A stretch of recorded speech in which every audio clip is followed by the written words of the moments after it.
السلام علیکم دوستانو زمانه نوی ویډیو د مؤسسه فردي باره کې دا کم ته چې د 3 کالو د پاره 9600 ریال ټیکس معاف کړی شوی دی چې د هغې وخت څومره پاتې دی او تاسو سره په تفصیل سره ویډیو شیر کوم او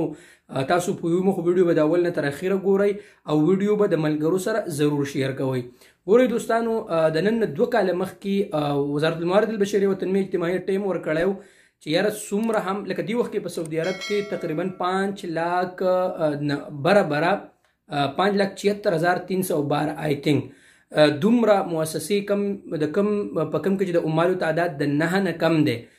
هغو ته دا ټیکس معاف کړی شوی، یعنې د هغوی اقامت صرف 100 ریال باندې نوي کیږي.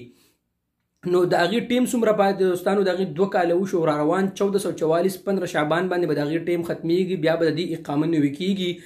په 9600 ریال باندې.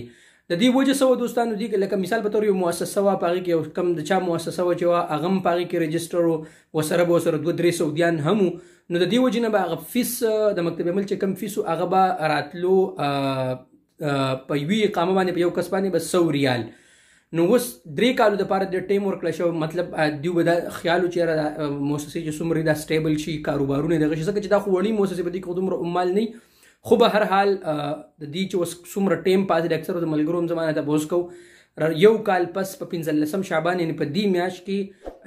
بل کال په 15 شعبان باندې به دې ټیم ختم شي. د الله پاک نه دعا کوو کیدای شي انشاءالله مزید بیا نور هم ټیم ورکړي چې یاره 2 کاله 3 کاله نور هم د دې ټیم شو، خو فی الحال د دې اوس یو کال پاتې دی. امید دی دوستانو چې ویډیو به ستاسو خوښ شوي، ویډیو ستاسو خوښ شوي د ملګرو سره هم شیر کړئ، فیسبوک پیج باندې ګورئ نو پیج لایک کړئ، که یوټیوب باندې ګورئ یوټیوب چینل سبسکرایب کړئ. مننه به وي.